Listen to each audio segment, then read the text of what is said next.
avait lieu le congrès du Bloc québécois, à l'occasion pour Yves-François Blanchette de faire un discours dont voici les premiers mots. Bien le bonjour tout le monde. Vous allez me trouver d'une platitude infinie. Et c'est pourquoi je n'ai aucune autre clip de ce discours-là. Par contre, le lieutenant conservateur au Québec, Pierre Paulus, était à Radio X où il a dénoncé le Bloc québécois qui empêchait à leurs témoins de participer à une réunion sur le transfert dans une prison à sécurité moyenne de Luca Rocco Magnotta, maintenant prénommée Violette, parce que elle serait en transition de genre. Une belle entourloupe dont le Bloc serait complice. Nos amis du Bloc, on l'a regardé hier, tout le monde, on se posait vraiment des questions, puis le Bloc a pris une décision. Donc, le Bloc est allié avec Magnotta? On pourrait quasiment dire ça comme ça. C'est de protéger Magnotta. Oui, le Bloc est l'allié de Magnotta, rien de moins. En même temps, on aurait dû s'en douter, les deux misent sur la division. Pendant ce temps-là, Pierre Poilievre Pierre Poilievre a fait un point de presse où il a présenté un autre exemple de la déroute du Canada, les groupes Facebook de déchétariens.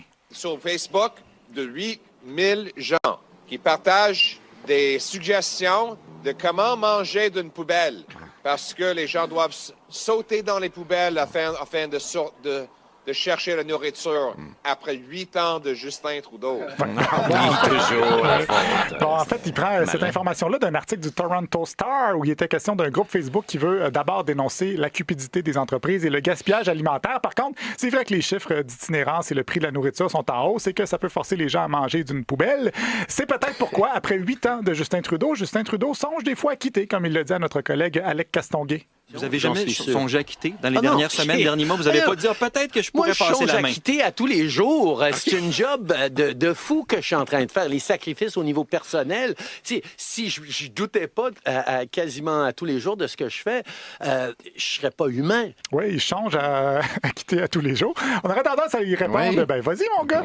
Mais vous comprendrez que c'est une façon de dire que son désir de gagner est plus grand que son désir de quitter. Et contrairement à nous, il n'est pas encore tanné de s'entendre répéter qu'il va s'assurer de continuer à travailler pour le Canada. Il était d'ailleurs à Toronto plus tôt dans la semaine où il a répondu à des questions des journalistes sur l'état des forces armées canadiennes. Nous allons continuer d'investir dans nos forces armées parce que le monde est rendu plus incertain et les Canadiens se doivent être protectés. Oui, il faut les protecter. Et il n'y a pas un meilleur protectateur que son collègue, le ministre François-Philippe Champagne.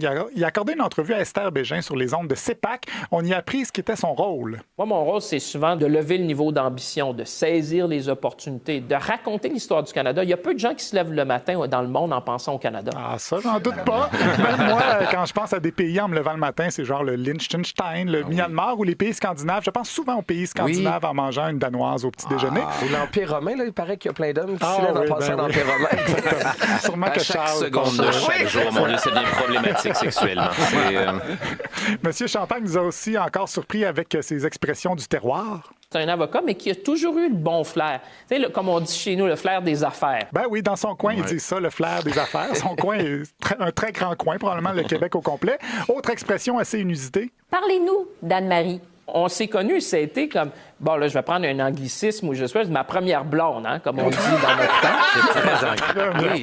Un anglicisme, comme on disait dans le bon vieux temps.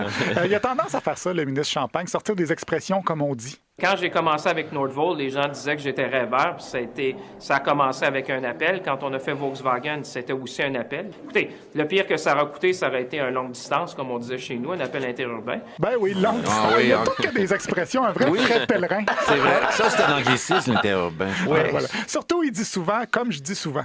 L'énergie renouvelable, moi je dis souvent, on vit du dividende de M. Bourassa. Bon, je ne sais pas à quel point il dit ça souvent. Combien de fois tu dois dire on vit des dividendes de M. Bourassa pour calculer que tu le dis souvent? C'est comme ce qu'il dit au sujet de ChatGPT. Écoutez, ChatGPT, ça fait quelques mois. Moi je dis souvent, il y a 6 mois, il n'y a personne qui connaissait cette société-là vraiment. Il y a quand même un risque que ça passe date vite si tu dis souvent qu'il y a 6 mois, personne connaissait ChatGPT. D'ailleurs, comme je dis souvent, Pierre, c'était ma chronique du 18 mars 2024.